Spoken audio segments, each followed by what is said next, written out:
You and your brother both directly asked your dad not to marry Camilla. Yes. Why? We didn't think it was necessary. Shortly after dawn, in a corridor just beyond the Queen's private apartments, a sentence spoken in frustration was overheard by the wrong person at the worst possible moment. The tragic news Queen Camilla had just received was never meant to leave that space. Yet her words did, and within minutes they sparked a cascade of phone calls, emergency meetings, and visible panic across the palace, confirming that something had gone terribly wrong behind closed doors. The loss of control did not begin with a press leak or a formal briefing. It began with a misjudgment about privacy, the kind the palace had relied on for generations.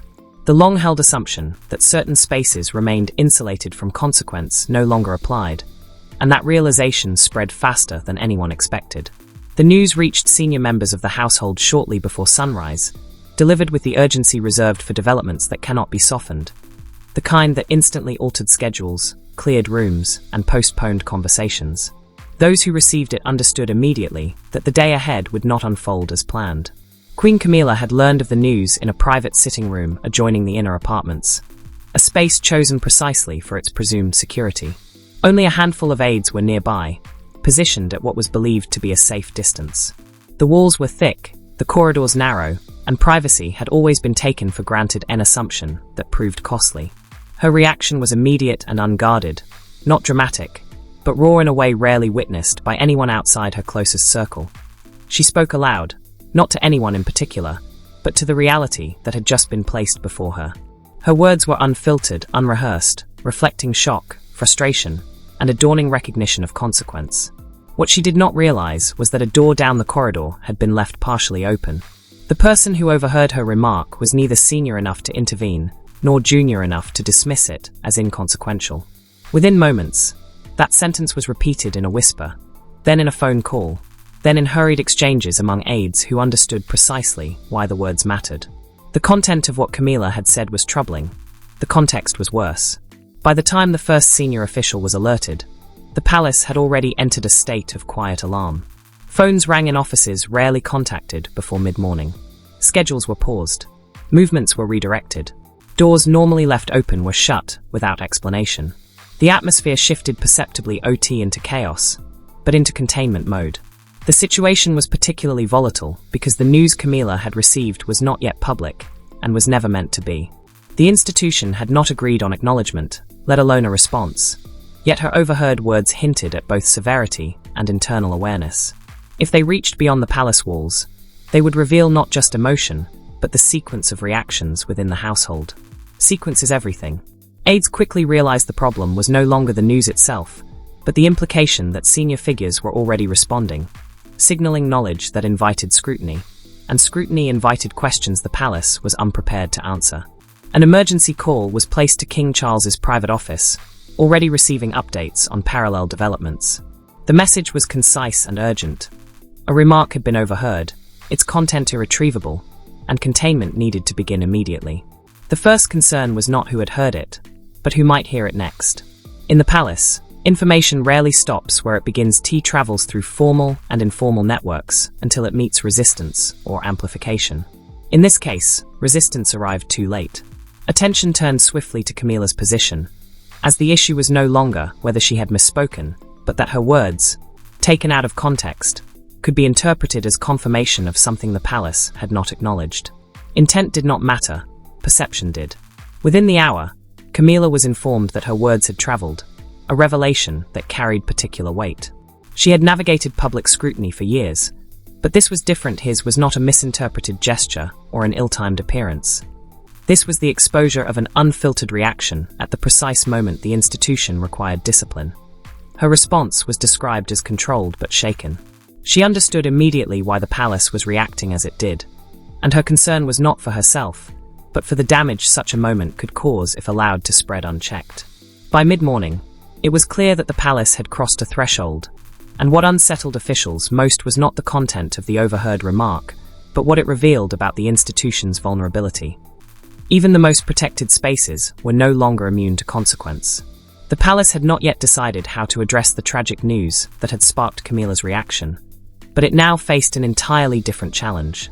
Control had been lost through defiance or exposure, but through a moment of human response, ND, once that happens, no protocol can fully contain what follows.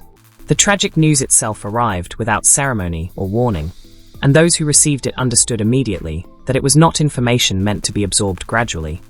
It demanded attention, discretion, and an instant reassessment of what the palace believed it could control. The development was one senior figures had feared privately, but hoped would remain distant. It was confirmed, detailed, and accompanied by assessments leaving little room for interpretation. The destabilizing element was that knowledge inside the palace was deliberately uneven, limited to a small circle chosen not by rank alone, but by necessity measure intended to prevent precisely the cascade that now seemed inevitable. King Charles was among the first briefed, while managing unrelated obligations that would soon become irrelevant. According to witnesses, he did not question the accuracy of the assessment, but instead asked how long the palace had before it would be forced to speak question that revealed the core anxiety running through the family. The tragedy itself was grave, but the officials had weathered grave news before.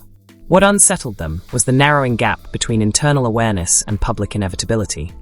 Once that gap closed, narrative control would vanish. Queen Camilla had received the news shortly beforehand under circumstances designed to ensure privacy. Her reaction was human rather than strategic, a reflection of raw, immediate emotion shaped by years of disciplined public composure. Her composure gave way briefly to shock and frustration. She spoke candidly, not anticipating that her words would travel, and in that moment the tragedy outweighed protocol, misstep the palace would later pay for. What triggered alarm was not simply the content of the news, but its implications. Questions of timing, responsibility, and prior decision-making immediately arose. Senior aides, once alerted, recognized that the palace faced a compound crisis. The tragedy itself demanded acknowledgement and response, while the exposure of internal reaction suggested foreknowledge and emotional strain at the highest level. Either alone might have been manageable. Together, they created instability. As word spread that Camilla's reaction had been overheard, attention shifted to reconstruction. What exactly had been said, who had heard it, and how many versions now existed? Each unanswered question heightened anxiety. The palace is accustomed to managing facts. Managing interpretations is far more difficult. Within an hour, an informal hierarchy of urgency emerged. Some staff focused on containing the overheard comment, others on the tragic news itself, recognizing it could no longer remain unaddressed. The two strands had become inseparable.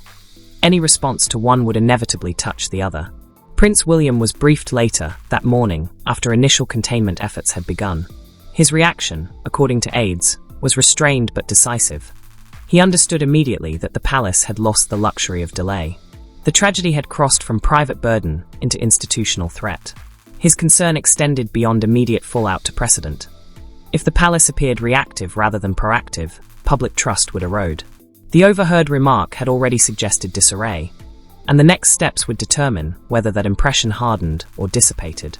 The tragedy itself required careful handling, involving circumstances that struck at continuity and stability. Acknowledgement could not be avoided indefinitely.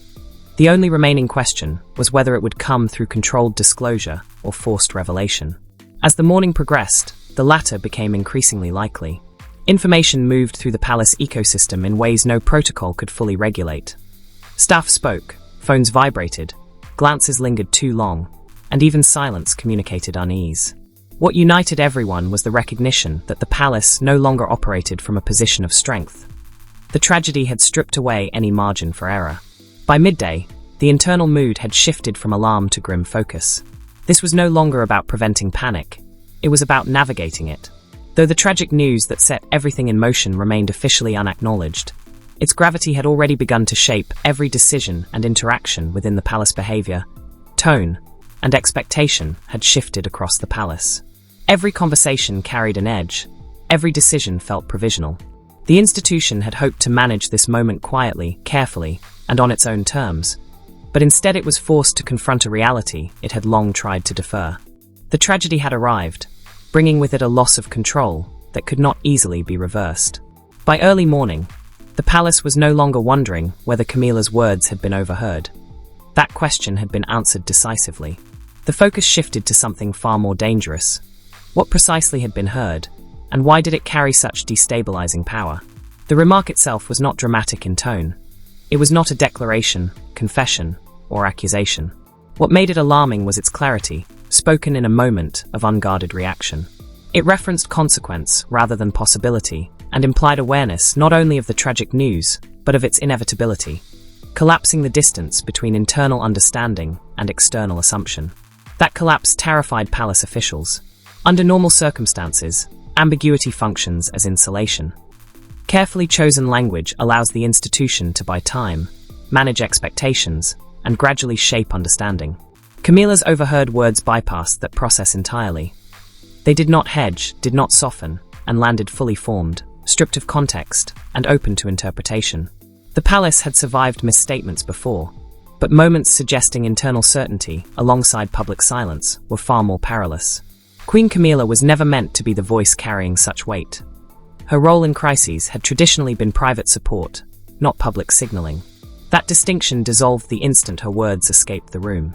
Senior aides moved quickly to reconstruct the phrasing, calling in those within earshot and those who had heard secondhand. Each account was logged, each variation noted. What emerged was not contradiction, but amplification. The more the sentence traveled, the more stripped of nuance it became. The problem was not merely that Camilla had spoken candidly. It was that her candidness revealed alignment between emotional response and institutional awareness, suggesting the palace was already bracing for an outcome not publicly acknowledged. In the court of public perception, that reads as concealment. By midday, the concern had reached King Charles's private office, where the gravity was immediately understood. This was no longer about managing a leak. It was about managing implications. Once it became clear that senior figures were reacting privately to news not yet disclosed, trust risked rapid erosion. Princess Anne's assessment was blunt. The remark could not be undone, and any attempt to deny or minimize it would heighten suspicion. The palace had to assume the words, or something very close, would surface externally, a reality that shifted its entire calculus, and warned that the greatest risk lay not in what Camilla had said, but in what silence would now imply. Failure to address the underlying tragedy promptly would cast the overheard remark as evidence of duplicity, while delayed response invited accusations of manipulation. Prince William echoed the concern from another angle, emphasizing generational consequences. The monarchy's future credibility depended on avoiding the appearance of emotional leakage combined with institutional withholding. If the public believed truth was being managed rather than shared, confidence would suffer long-term damage. The situation was uniquely volatile because Camilla's words did more than acknowledge tragedy. They suggested inevitability, narrowing the range of plausible explanations the palace could offer later. Any future statement would now be measured against the assumption that the outcome had been known in advance. Efforts to slow the internal spread of the remark met little success. Palace ecosystems are dense, staff move between departments, and overlapping conversations ensure even caution signals significance. The more officials attempted containment, the more evident it became that containment was already compromised. Camilla herself was briefed on the reaction to her words. Those present described her as composed but visibly unsettled. She understood immediately why the palace was alarmed, recognizing that a moment of unfiltered emotion had become an institutional liability. She did not attempt to reframe or justify her words. Those close to her reported that she acknowledged them as an honest reflection of what she felt at that moment. That honesty, while admirable in private, offered no remedy in public. The palace now faced an unenviable choice: accelerate acknowledgement of the tragedy while risking incomplete preparation, or delay response and risk perception of concealment. The palace could only remain silent, hoping Camilla's remark would not surface, aware that if it did, the damage would be far greater. By early afternoon, it was clear that the overheard comment had already altered internal dynamics. Palace meetings had taken on a sharper tone, language became more guarded, and every phrase was scrutinized for hidden meaning. The royal household was no longer anticipating a crisis, it was now trapped inside one. A quiet, systemic panic that arises when an institution realizes it is reacting rather than directing. Emergency meetings multiplied, some formal, others improvised, all conducted with urgency that bypassed standard hierarchy. Rooms normally reserved for ceremonial briefings were repurposed for crisis assessment, and staff were instructed to limit movement, not for secrecy, but out of fear that every interaction carried risk. The central question shifted from whether Camilla's words would leak externally to how much time remained before they did, and what damage might already be irreversible. Uncertainty dominated every discussion. King Charles was briefed continuously. Though his responses were measured, the speed of his updates reflected deep concern. The palace realized its long-standing reliance on layered discretion, no longer held in an environment shaped by constant proximity and informal communication. Attempts to trace the spread of the sentence revealed that too many had already heard some version of it, and the implication of finality persisted with each retelling, triggering a secondary wave of panic. Communications teams, initially excluded, were brought in to prepare for multiple, undesirable scenarios, sparking debates over whether to acknowledge the news immediately or wait to avoid speculation. Princess and intervened, bluntly warning that panic itself had become the greatest threat. The palace risked reacting to fear rather than principle. Her assessment reframed the discussion, emphasizing coherence over speed. Any response that seemed fragmented or reactive would confirm the worst assumptions. Yet, by afternoon, external inquiries had begun, subtle at first but increasingly pointed, signaling that the palace's heightened alert was visible. The institution's careful containment was unraveling, and the quiet panic inside grew alongside the mounting external pressure. The palace, adept at managing known threats, struggled most when its own behavior became the signal. Officials quickly recognized they were trapped in a feedback loop. Fear produced action, action drew notice, and notice intensified fear. In smaller rooms, away from formal meetings, private conversations revealed the emotional toll of the moment. Some aides expressed frustration that a single unguarded sentence could undermine years of careful discipline, while others argued that such lapses were inevitable when humans were asked to absorb tragedy and isolation. What united these perspectives was a growing acknowledgement that the palace had underestimated its own vulnerability. The belief that privacy could be engineered had failed. Camilla's position became a focal point, not from blame, but from symbolism. Her privately spoken words carried institutional weight simply because of who she was, raising uncomfortable questions about how much emotional expression senior figures could safely show even behind closed doors. By early evening, a fragile consensus emerged. Panic could not dictate action, and the next response would need to be deliberate, disciplined, and aligned, even if that meant enduring prolonged uncertainty. King Charles endorsed this approach, emphasizing steadiness, acknowledging the damage already done, but cautioning against compounding it through rash decisions. The monarchy, he reminded his team, had weathered prior exposures by resisting overcorrection. Still, the sense of control had undeniably slipped. The overheard remark had shifted internal power dynamics, accelerated unresolved conversations, and revealed how quickly emotional reality could intrude on institutional discipline. As night approached, the palace entered a tense holding pattern. Plans were drafted and redrafted, statements considered and shelved. Silence prevailed, but it was heavy with anticipation. Panic no longer manifested as collapse, but as stretched-thin vigilance. Every corridor sound amplified, every phone notification fraught with potential consequence. The palace had not yet spoken publicly, yet internally, the damage was being measured. Control once lost is hard to reclaim, and it was clear that the institution was now managing the aftermath of its own vulnerability. Camilla herself became the crisis. Almost overnight, her role shifted from private consort to the focal point of institutional anxiety. The crisis acquired a face, and that face belonged to someone who had never sought to be the public interpreter of catastrophe. The shift was subtle at first. Questions were phrased cautiously, conversations paused at her name, and aides who once deferred instinctively now measured every word. In moments of instability, institutions gravitate towards symbols, and Camilla had become one.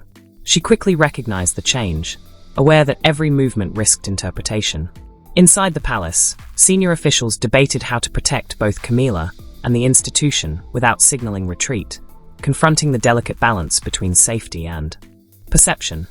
The crisis was no longer about Camilla's judgment or loyalty, it was about perception. In a moment defined by panic, perception outpaced intent, and private reactions from senior royals reflected this tension. King Charles was acutely aware that Camilla's vulnerability now intersected with the crown's authority. His instinct was protective, but any visible effort to shield her risked being misread as consolidation rather than care. He chose restraint, limiting her exposure without explanation, a careful balance of concern and optics.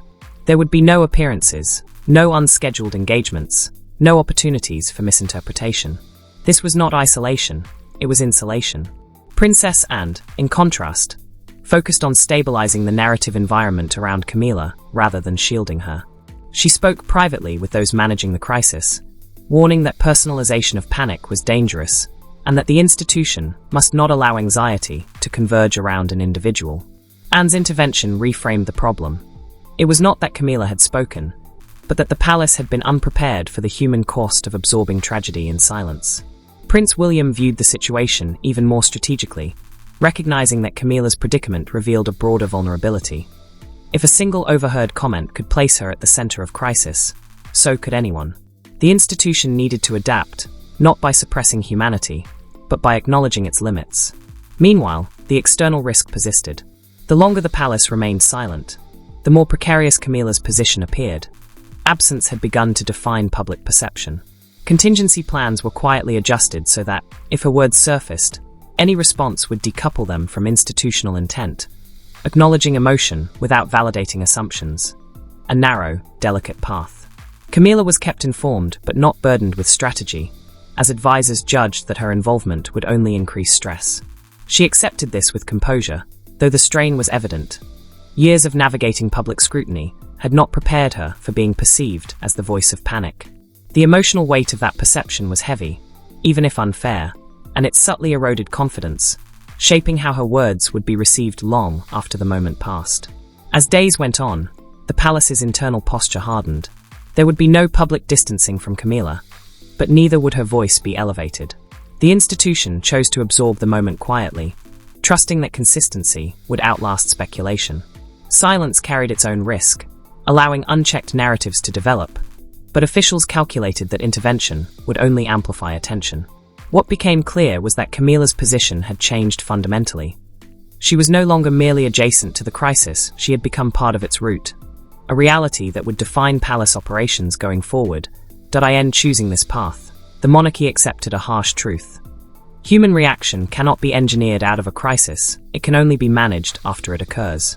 Camilla's overheard words did not create the tragedy, but they revealed the strain beneath the surface and forced the palace to confront its own fragility. What could not be undone was not the sentence itself, but the shift it created. Once the moment entered circulation, even internally, it altered the frame through which every subsequent decision would be interpreted. The institution had crossed from anticipation into consequence, and no procedural discipline could return it to what had been. In the days that followed, the palace adopted a posture of deliberate stillness, not inactivity, but containment through restraint. Movements were minimized, language tightened, and decisions filtered through fewer hands. This was not an attempt to suppress reality, but to prevent further distortion while the institution recalibrated. For Queen Camilla, the aftermath was defined by invisibility. She withdrew from public view without announcement or explanation, a joint decision by her office and the crown. This was not concession but recognition that presence in this moment would invite interpretation, regardless of intent. Those closest to her noted a quiet resolve beneath the withdrawal. Camilla understood that her role was paradoxically to say nothing, and that silence had become a form of service. The institution itself began to change shape around that silence. Informal practices were formalized, casual conversations were scheduled and constrained, and assumptions about privacy were recalibrated to match reality. Senior officials reviewed physical spaces, communication patterns, and staffing protocols, not as routine audits, but as safeguards against human exposure. Philosophical adjustments accompanied these logistical ones. King Charles acknowledged privately that the monarchy could no longer rely solely on tradition. The modern palace existed within a dense network of proximity, technology, and human vulnerability. Silence could no longer be assumed protective. Truth had to be anticipated. This did not translate into immediate public disclosure, but it shifted the criteria for restraint. The palace now had to weigh whether continued silence would be read as avoidance. Prince William advocated for clear thresholds, moments when acknowledgement must take precedence over control, while Princess Anne emphasized that institutions fail not when they feel emotion, but when they pretend it does not exist. Crisis protocols were quietly revised to include support for senior figures, not to manage optics, but to mitigate the risk born of isolation. Externally, the palace's silence generated speculation, but it was tempered by gravity, not chaos. Internally, trust had been tested, not broken, and lingering questions about expectation and exposure remained. Camilla's overheard words became a quiet reference point, a symbol of boundaries crossed, not by intent, but by reality. The palace now approached silence differently. It was no longer assumed safe by default. As weeks passed, outward rhythms resumed with subtle adjustments. Engagements planned with buffers, private spaces re-evaluated, support structures strengthened. The tragedy that sparked the crisis awaited its own reckoning, but the palace had already been transformed. What could not be undone was the exposure of its fragility, and in that exposure lay the opportunity to adapt. The monarchy did not collapse under a single overheard sentence. It absorbed it, learned from it, and altered course not dramatically, not publicly, but decisively. Once that kind of change begins, there is no return to old assumptions. The palace would move forward, aware that control was no longer guaranteed by silence alone.